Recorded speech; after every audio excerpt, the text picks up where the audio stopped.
Hello there, and welcome back to Star Wars Shadow of the Republic. This is episode 2. Last time we captured that Acclamator-class assault ship right there, at the very end of the episode, after quite a bit of bounty hunting work. And this time we're going to work on turning that into, well, just in general, towards the economic advantage of the Jedi Order. As you can see there, I'm looking at the missions, and I see one available that lets me barter some medical supplies for a starfighter. And a lot of those barter missions are just really richly rewarded, especially if you can get something cheap like energy cells, medical supplies, or food rations. And I looked at that, I pretty much just saw an opportunity to add a quick fourth ship to the fleet, and a pretty immediate way to get that freighter working for me. I don't really have enough money at this point to get that acclimator crewed and repaired. So I just went in there, put a filter in at the top right for medical supplies on the trade screen, looked around for where they were cheap and abundant, had to do some math in my head to figure out how many it would need to do both of those missions there. And God, this was right before I ended that first recording session, and so it took me a really long time to do that mental math. I was exhausted. I think I had been recording for 4.5, 5 hours. It was the middle of the night. I wanted to keep going. That was actually my cue to end that first recording session. Is I told myself, if you can't do basic addition, it's probably time to call it a night.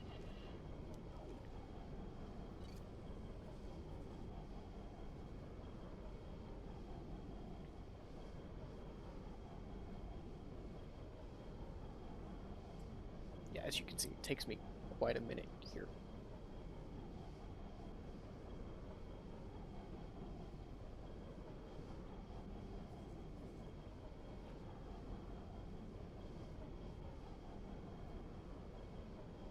But the end goal of today's video is twofold. First, I want to expand the fleet a little bit, and then I'm going to see about building the first building blocks of an economy. Like I mentioned, get a little cash flow going, because fighting a war is never cheap, especially not when you're fighting a galactic empire. I mean, you've got to think, every proton torpedo, every concussion missile, ship repairs, every crew member, all of those are going to cost money that Obi-Wan does not have. And for anybody who's watched Andor, I don't have Mon Mothma in my corner slipping me cash. So I've got to come up with that money somewhere. I suppose from a roleplay perspective, the place I'm selling the ships I capture to could be, a senator sliding me money. Maybe they're overpaying by a little bit.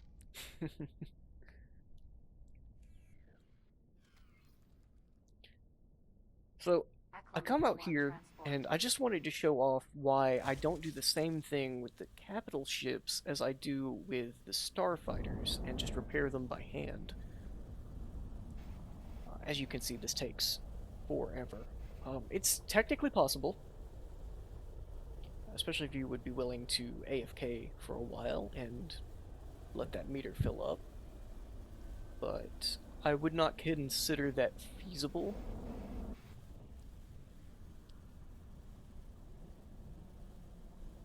See, it's just at an absolute crawl. It must have been really close to that 3% marker when I first got started. It's because the repair laser does a fixed amount of healing. It's not scaled at all to the health of the ship that you're repairing, which means that if you've got a low health pool, you repair very quickly. So if you're repairing a starfighter or a satellite or something like that. But anything larger than that, and it just does not keep up. In my opinion, it's better to just play the game and have fun, make a little more money, and then spend that money to repair. Up until later in the game, when you can purchase an auxiliary ship or uh, build your own equipment dock or shipyard. Just kind of as a heads up, purchasing an auxiliary ship is usually one of my first moves. I like to open up with some piracy, and you make a lot more money doing that if you have a ship that can repair your captured targets for free. It also makes warfighting in general a lot more sustainable, especially because once you pick up a couple of blueprints, you can turn general wares directly into materiel such as missiles and bombs and torpedoes without having to pay the premium to buy completed goods from an equipment dock or a shipyard. So that will probably be one of my first major purchases once I can afford one. I say that like I haven't already recorded several episodes worth of footage in advance. It is one of my first purchases as soon as I can both afford one and have the faction reputation necessary. I believe there are about 18 million credits.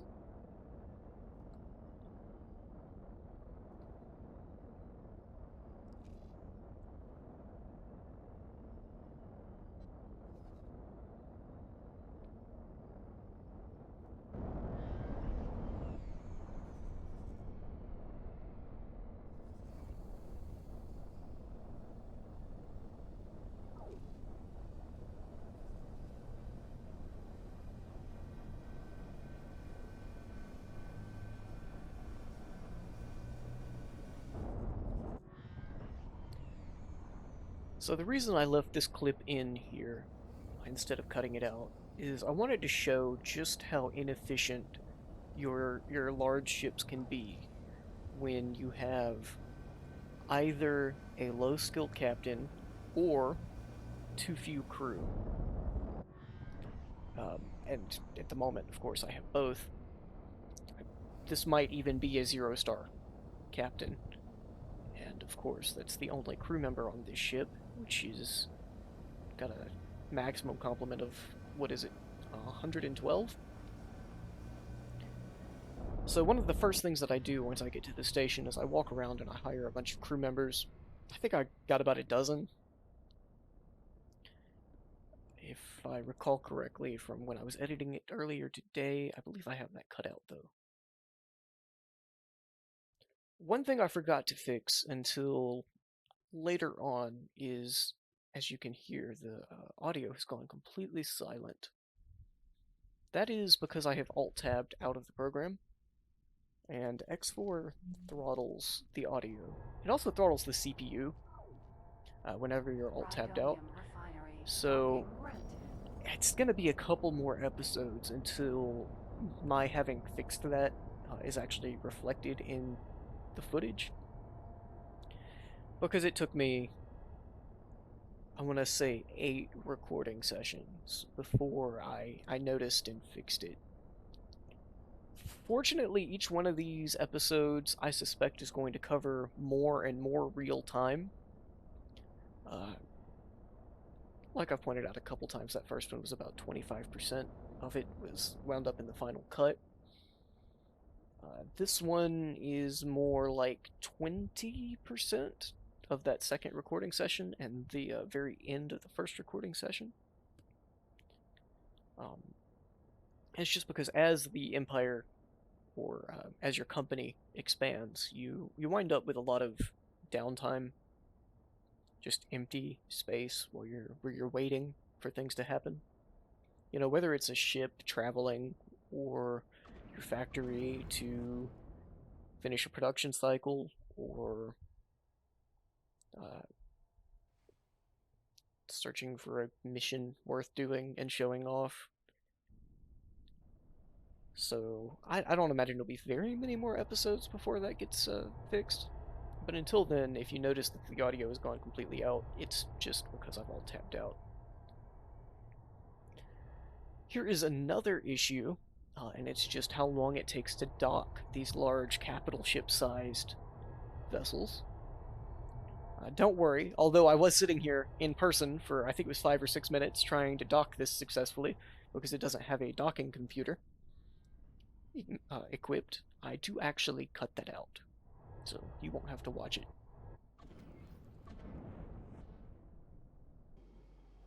But that does show exactly why crewing and also refitting that ship is going to be my #1 priority for this episode.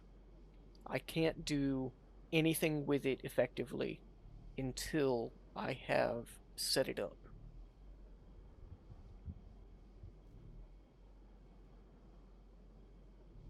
And of course I can't get in combat with it at 5% or less hull health. That would be a fantastic way to lose my ship. What you can see me doing right here is setting up Sector Explorer on the KoHrat 38B I got from that barter mission. And that's because one of the things that is missing in the start of any X4 playthrough is intelligence. You have no idea what the map looks like, you have no idea where the stations are, where the jump gates are, or anything along those lines, and you've got to figure that out. To get trade information, to get targets, to get allies, to get missions. Fortunately, Sector Explorer takes a lot of the micromanaging out of that, and that's why I use it. And so those first 2 ships, that X-Wing and the KoHrat that I captured, have gone immediately onto Sector Explorer to kind of give me some of the local intelligence. I left this in so that you can see I do make mistakes and poor decisions. I knew, I could see on the screen there in the bottom left that that was a fleet commander, and so had escorts of some kind. And for some reason I thought it was a good idea, excuse me, I thought it was a good idea to take that on anyway, and it was not. I believe my thought process was trying to rush reputation with the Hutts as quickly as possible. But as you can see, this is really not working out. Fortunately, I did get away. I'm not sure how obvious that is. I think I cut that a little soon. And I did a couple missions like that. As you can see, I got my money where it needed to be to go ahead and repair the ship and throw some crew aboard. As you can see, I've got about 90 Marines on board. That is for this mission here. Disengage. You can't do that, you know. I don't have it set to active, but this is actually a mission. This is not just a ship I'm taking out of nowhere. I've been hired to do this. It's a bounty quest.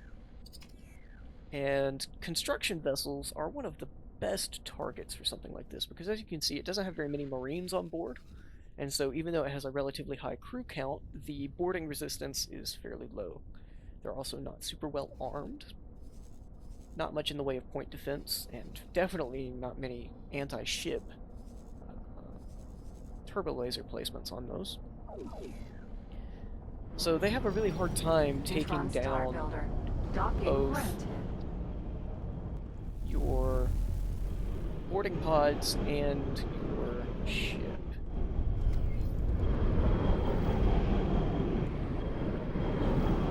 To check something. I thought for a moment that I had messed up my editing, but no, this was what I intended to show off first.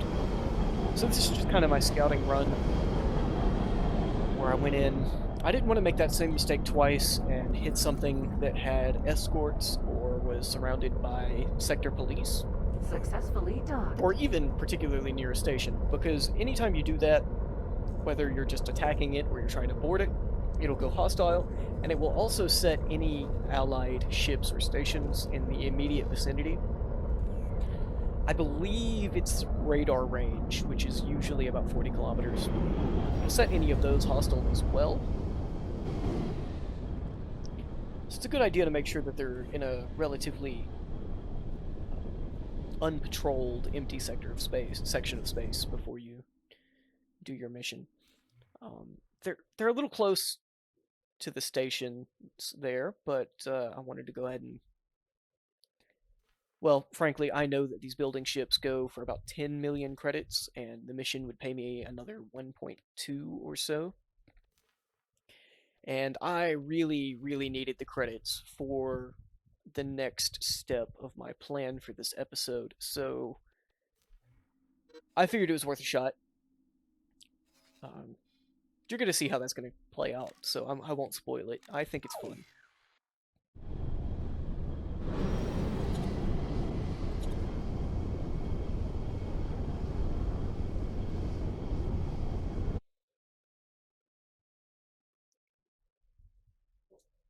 I am already getting tired of having to fly this fighter between my capital ships all the time, from all the way across the map.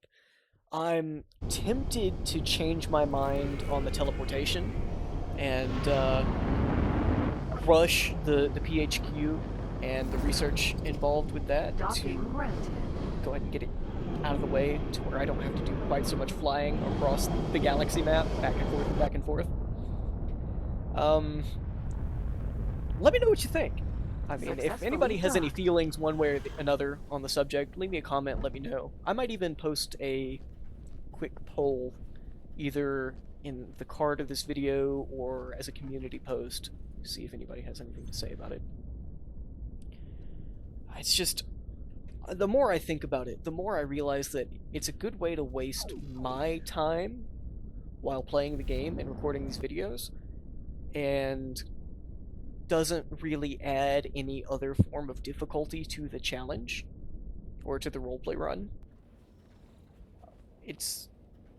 And I don't even show any of the flying back and forth because it is just so boring, and these videos are very long form as it is. I can't even imagine sitting, like, if this video is already an hour long, imagine if I had to show all of the flying back and forth that I did between capital ships. Neutron Star Builder would be ridiculous. So, I'm undecided on it. Just let me know what you think.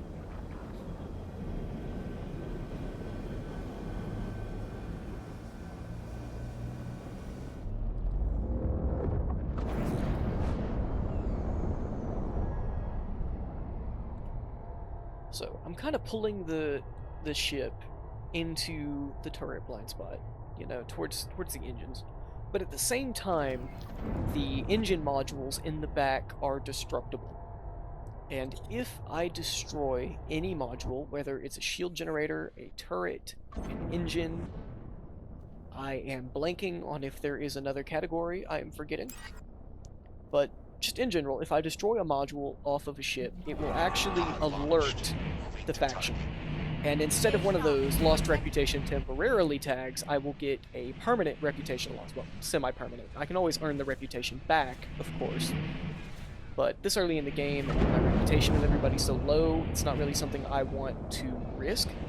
So I wanted to get behind the ship to minimize its turret coverage, but not so far behind the ship that I would wind up accidentally destroying one of those very large engine blocks on the back and losing reputation.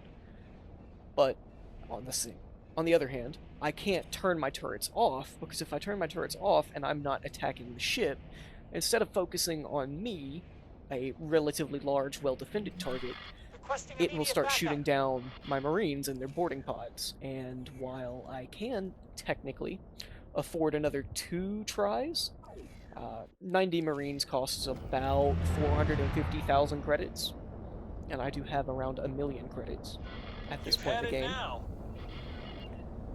Of course, that would eat into my profit margin for this mission, and also take another 20 or 30 minutes, so it wouldn't be ideal, to say the least. One of the things that I've kind of decided from a roleplay standpoint that I'm going to try to keep consistent is that I'm not going to be throwing, say, Kaminoan crew or Hut crew or any other organic crew and Marines into boarding pods. Incoming missile. For the most part, I'm going to kind of roleplay this as going to the ICG, the Independent Commerce Guild, shipyards, and equipment docks, because they are Danger. what I'm roleplaying is the CIS holdouts, which means instead of getting clones or organic troopers, I'm just buying battle droids. So every time I go to a shipyard and I purchase 90 Marines for my Acclamator, and I just fling them out into space unprotected against a hardened target that shoots half of them down, that's not Obi-Wan murdering a bunch of poor innocent spacers. That is, in fact, him just not having any respect for droid rights. He's killed so many battle droids in the Clone Wars already, I'm sure he does not care about a few hundred more. Incoming missile. In case you missed it, what I just did was switch all of my turrets to shoot missiles only. I think it was. It might have been shoot missiles first. That is because, like I hinted at earlier, that is the sector patrol coming after me for attacking one of their ships. I don't remember if the mission I took was sanctioned by the Hutts or by the Intergalactic, I forget which, Commerce Guild, which is the people attacking me right now. But either way, even if it was given to me by the ICG, you don't get any sort of official sanction for the mission. They don't protect you from the police. It even says so in the blurb for the mission itself. You just kind of have to get away with it. So it's kind of an off-the-books Black Ops operation, or some privateering, something along those lines. So my goal is to make it across the 54 kilometers between where I'm currently at and that jump gate right there before they shoot out my engines or do more damage than I can afford to replace or repair to my ship. And I got a little bored and there wasn't really anything I could do for this situation, so I am alt-tabbed out right now, and that is why there is no audio. I come back in a second, hit the boost button. There.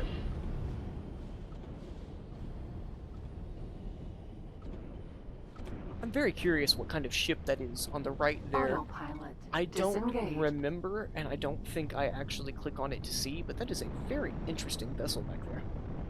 Incoming missile. And it's also giving a lot of damage to my shields. Danger. It looks like I'm at about half right now, and I'm still 43 kilometers away from the jump gate. So this is the point where I go ahead and hit that boost button. I'm running as hard as I can. I'm hoping to get far enough away from them before that capital ship can kind of turn around, because that does take forever. I'm going to get far enough away. As you can see, that little check engine light's gone off because I haven't taken damage. I'm trying to jump to hyperspeed right now to get out of there. As soon as I can get through that gate, especially if I maintain, travel speed and just keep on going, I'm safe. And my Marines can take that ship without me in the system. But, of course, I do have to actually make it there first.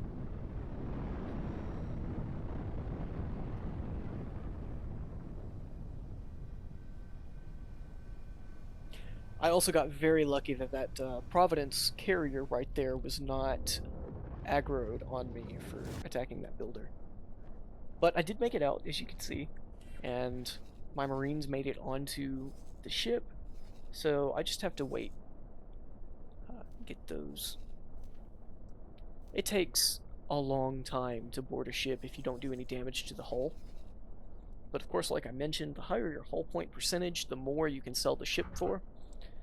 And it doesn't actually change anything about your attack chances, so it makes the most economic sense to go ahead and board at 100% hull, so long as you have the time to wait.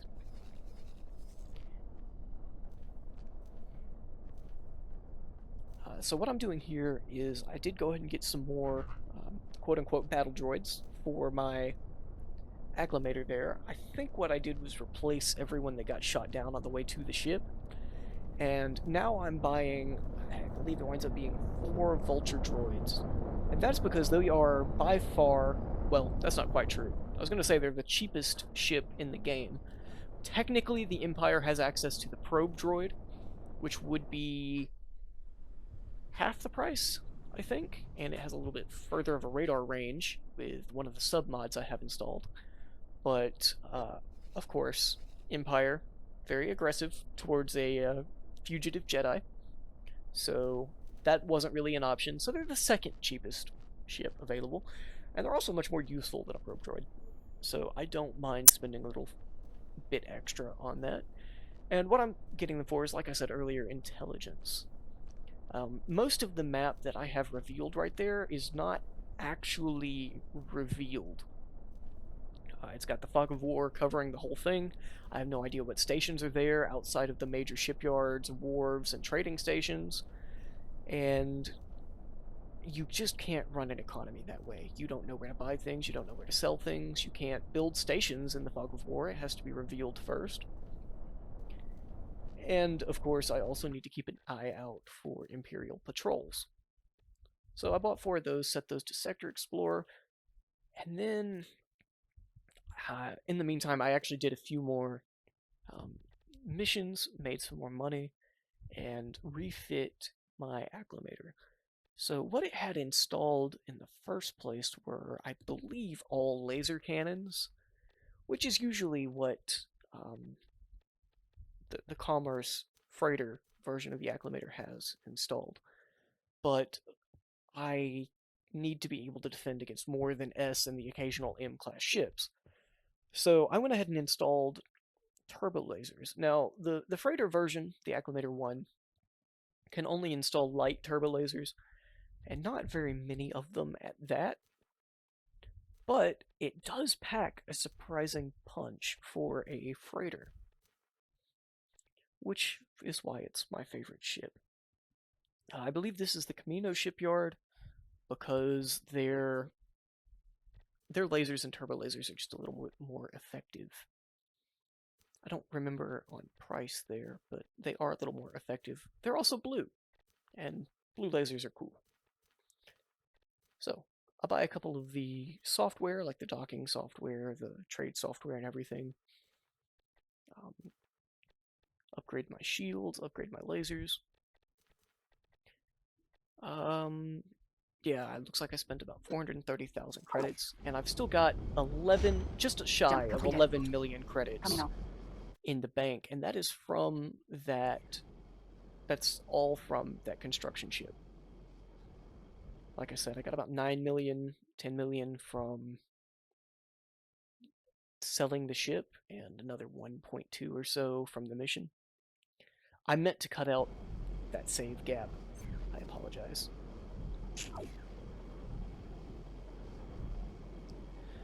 And what I'm doing right now is going shopping.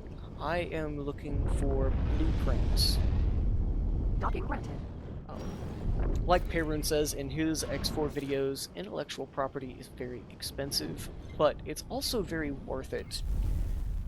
Because with a ship, you can, of course, get someone else's money, whether that's by pirating their ships or their wares out of their station, or doing some sort of mercenary bounty hunting work, or shuffling wares from place to place.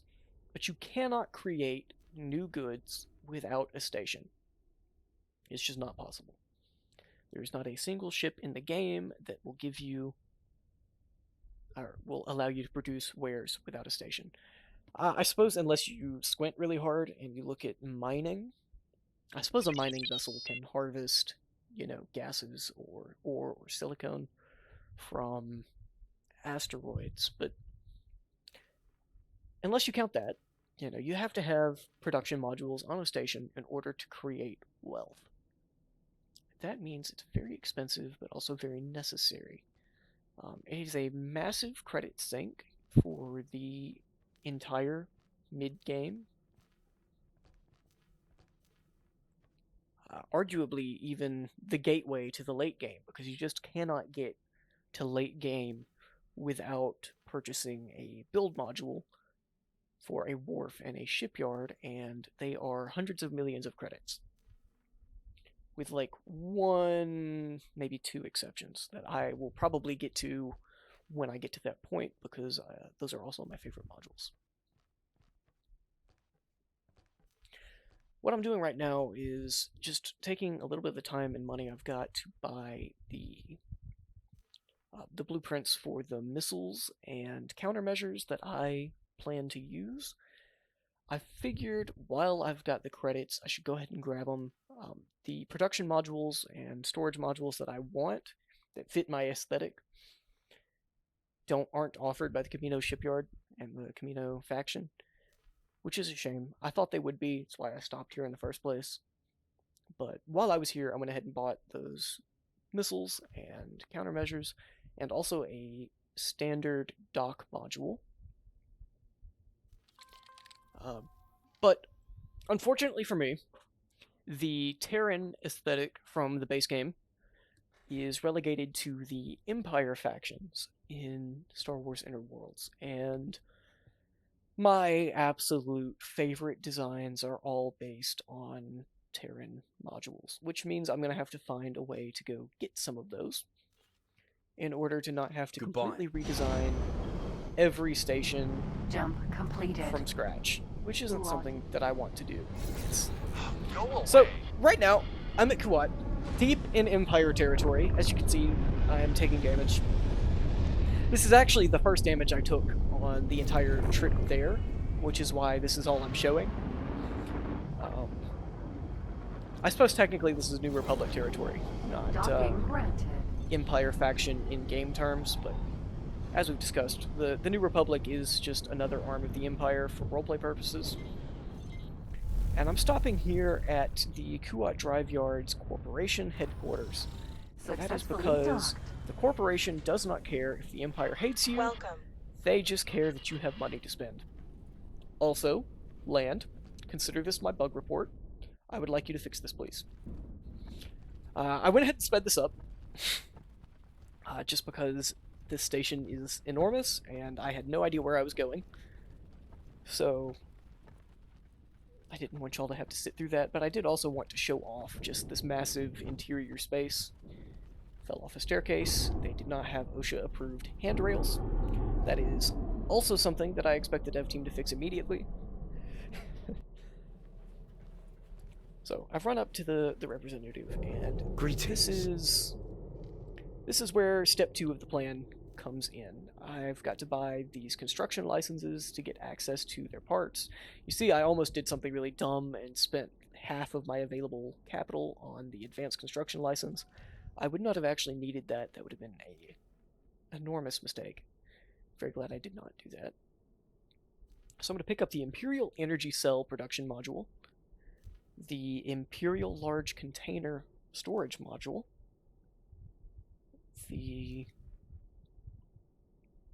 I do look at the Imperial Trade Habitat, but of course I would need about 21.5 million credits for it and the license to buy it, so a bit out of budget right now, but it is the most cost-effective one.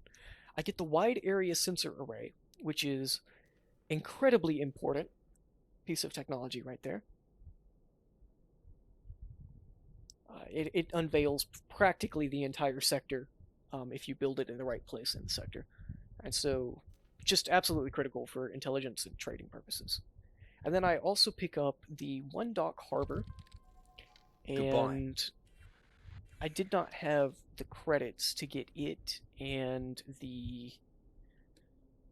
whatever the round-shaped docking module is called. Can I help? So, since now I've got those cheap Vulture droids, Over and out. I trade in... I think I transfer her somewhere else so that I don't lose the pilot. Although maybe I didn't. And I sell the Porax 38B. I didn't really need it once I got those Vulture droids. I mean, I think that sold for as much as 3 Vulture droids would have gone for, so I think that was a good trade. I would much rather have 4 lighter, more fragile ships with the same radar range picking me up intelligence than one larger ship that isn't all that much tougher and is constrained to being in one place at a time. I also sell that X-Wing for another 1,000,000 credits.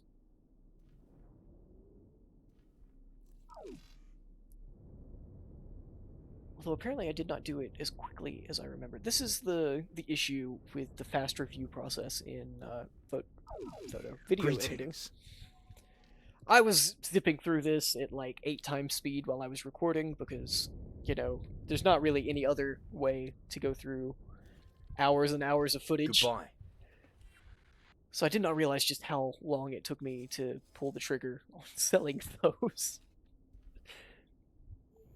And then, as you can see, I zoom in on Tatooine, and I'm building myself a station plot. We're going to roleplay this.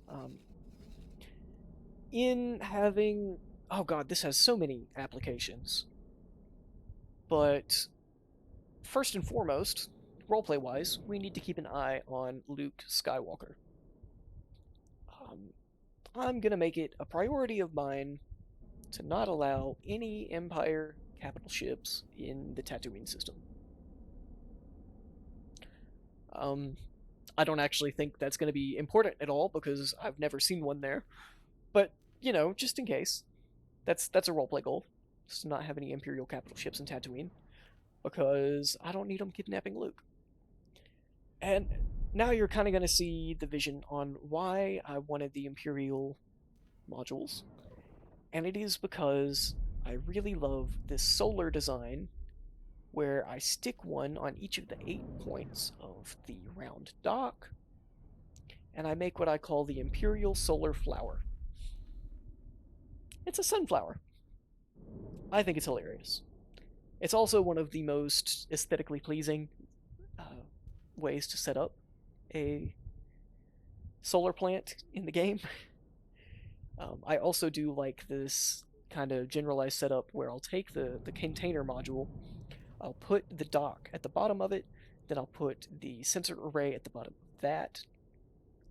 Once I have the credits for defense modules, I'll put a bridge and a disc on either side of that dock module just to kind of defend my stations. And I do, again, once I have the credits, put 8 modules on top of that dock instead of just the 4 I've got now. But I'm about to bootstrap the snot off of this thing. I mean, just absolutely bootstrapping it. I've already got some module prefabs there on the ship. I don't remember where they came from, whether it was a barter mission or just something I saw for cheap and picked up from a scrap station.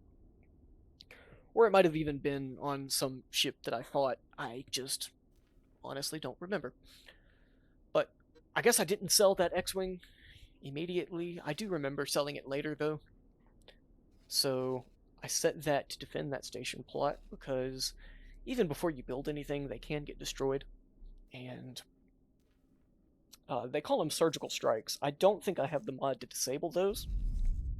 So occasionally, hostile factions will just send a raiding force of capital ships and their escorts to destroy your stations.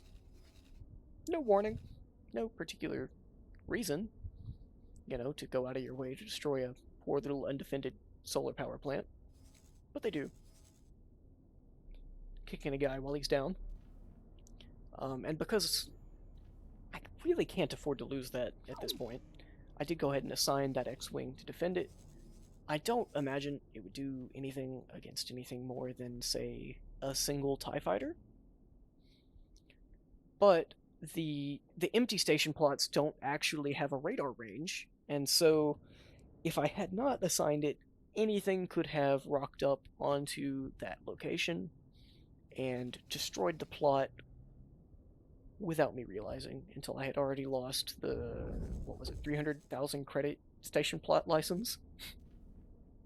Plus whatever resources I had put into it. I think they might be available in the build storage, I don't recall. But as you can imagine, that wouldn't have been great.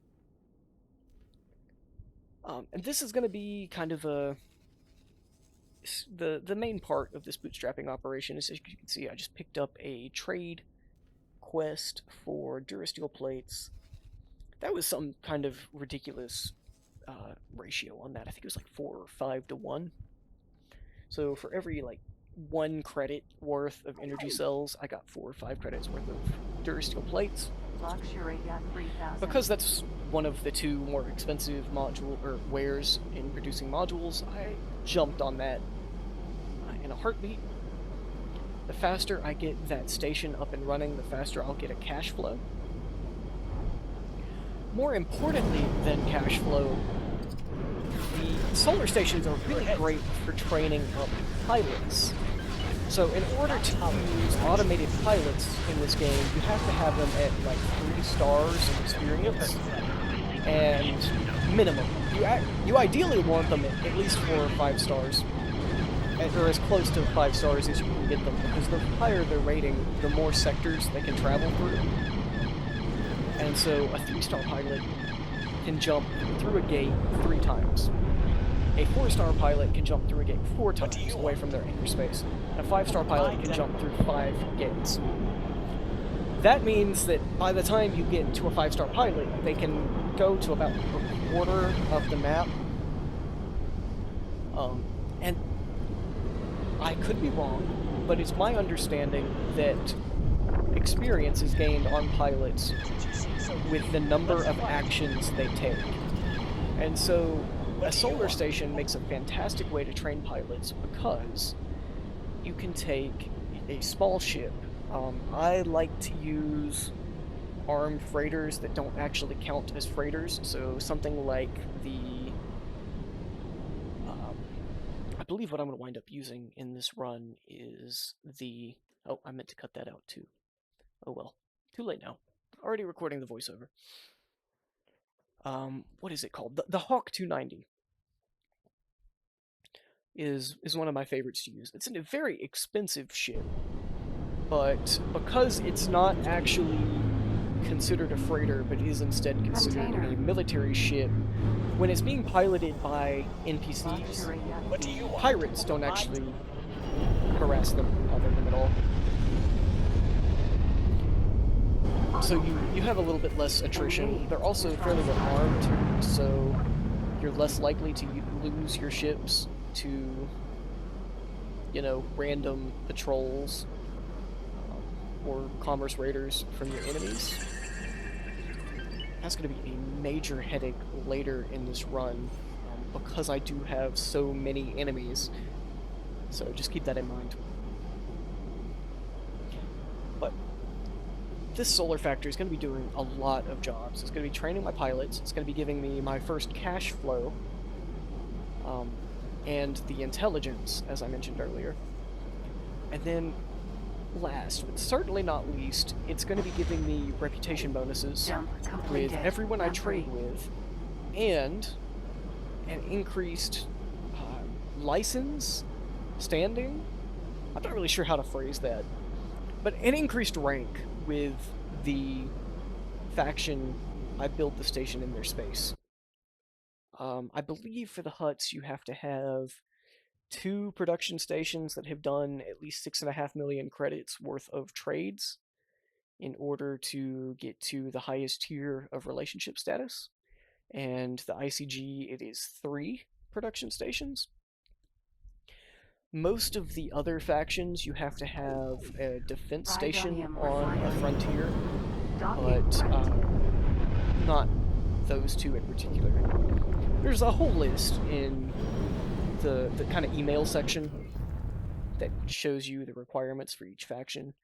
I'm not sure if I'll actually include it on the screen anywhere, but basically what it means is that building these first couple of stations, and especially this very first one, is the most important thing I can do, and that is why it is the very first thing I did as soon as I had captured that Acclamator, was just rush into station building as quickly as possible.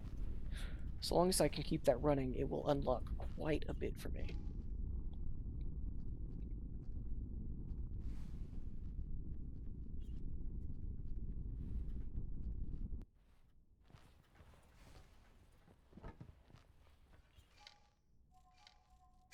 worth.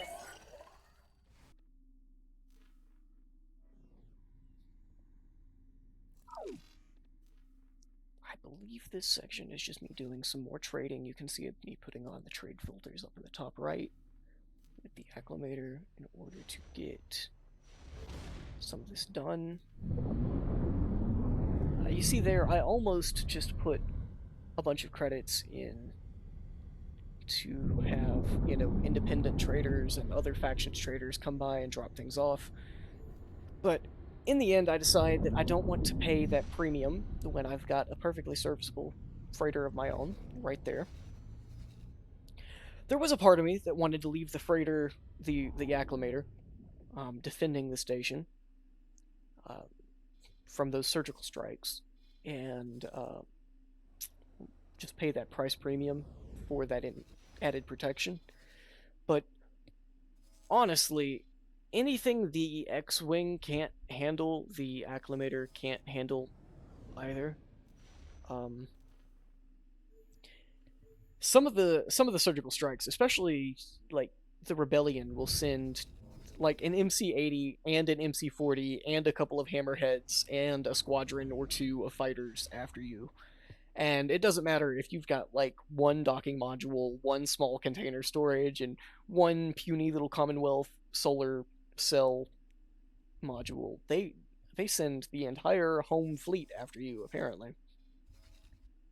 And it doesn't matter if you're in the depths of Imperial space or Hutt space or whatever, they will sneak or fight their way all the way to you and destroy your life's work. It's actually what made me rage quit my very first Interworlds run, is I rushed really hard into a station, just a basic small station, and I was right next to an Imperial defense station, but I was just far enough away that it was out of range, or the Rebel strike fleet was out of range of that defense station's guns when they attacked me. I lost everything, and that made me spitting mad. But like I said, anything that X-Wing can't handle, you know, like one or two stray fighters, or if not handle, then at least hold off long enough for me to get there and take care of, I'm not beating anyway, especially not with an Acclamator in AI hands. So I decided to just go ahead and send it out for the trading, and especially for that mission right there, to get as many materials for as cheaply as possible. I am just doing everything I can to micro this to be as cheap as possible so I can get that station running as soon as possible. That's because once it does, energy cells are basically free. Unlike in previous games where you had to have silicon, it might have even been silicon wafers. It's been so long since I've played X3. In order to build energy cells, you don't have to have anything but the production module to get energy cells in this game. So, basically it's free money. It's a little overpowered, and I'm not really sure how to justify it from a roleplay perspective, because Star Wars lore just does not use energy in the same way. Oh, I do pick up another mission to seize an Acclamator here. I don't believe I do it until after I get this station built, though, so I just wanted to show myself picking up that mission, because it will be important, probably in the next episode. Engaged.